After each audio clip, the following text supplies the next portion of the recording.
అలసిన వానికి ఊరడించు మాటలు. సహోదరుడు భక్తి సింగ్ గారి పరిచర్య నుండి సేకరించిన అనుదిన ధ్యానములు. మార్చి 29. ఏ నరుడును నాలుకను సాధు చేయనేరడు. యాకోబు రాసిన పత్రిక 3వ అధ్యాయము 8వ వచనం. మోసకరమైన నాలుక ఆయన నీకేమి చేయును. 121 కీర్తన 3వ వచనం. మనము మన నాలుకలను జయించుటలో నిస్సహాయులముగా కనబడదుము. చిన్న రెచ్చగొట్టు మాటకే మన కోపం వచ్చును. మన నాలుకలు మన స్వాధీనం తప్పును. ఏ మానవ శక్తి ఆ నాలుకను స్వాధీనపరుచుకొనలేదు. మనం బాధ కలిగించు, గాయపరచు మాటలు అనేదము. కొన్నిసార్లు మనం ఎంతో ప్రేమించు స్నేహితులను కూడా అనేదము.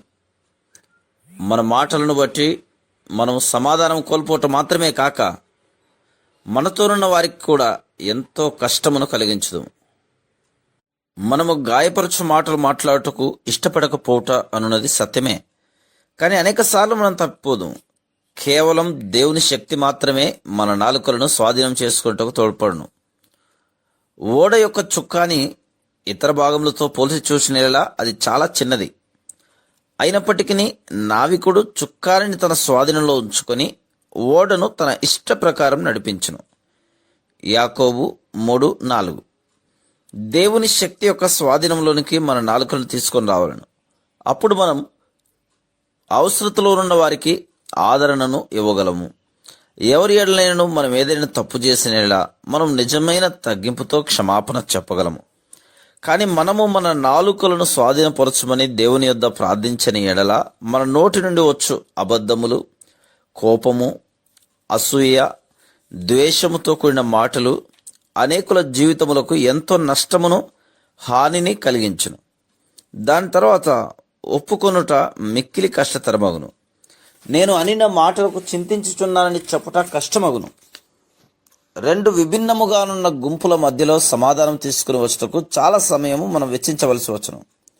ఇరుపక్షముల వారు తాము తప్పు చేసిరని ఒప్పించబడినప్పటికీ వారు ఒకరికొకరు క్షమాపణ చెప్పుకుంటూ తిరస్కరించుదురు.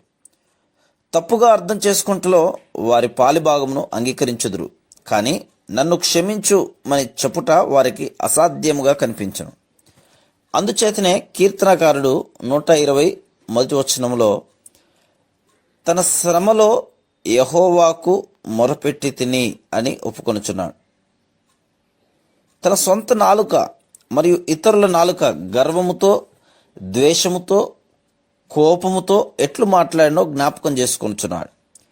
అతడు తన మాటలను స్వాధీనపరుచుకునవలని ప్రయత్నించెను, కానీ తప్పిపోయాను. అప్పుడు యెహోవాకు మొరపెట్టెను.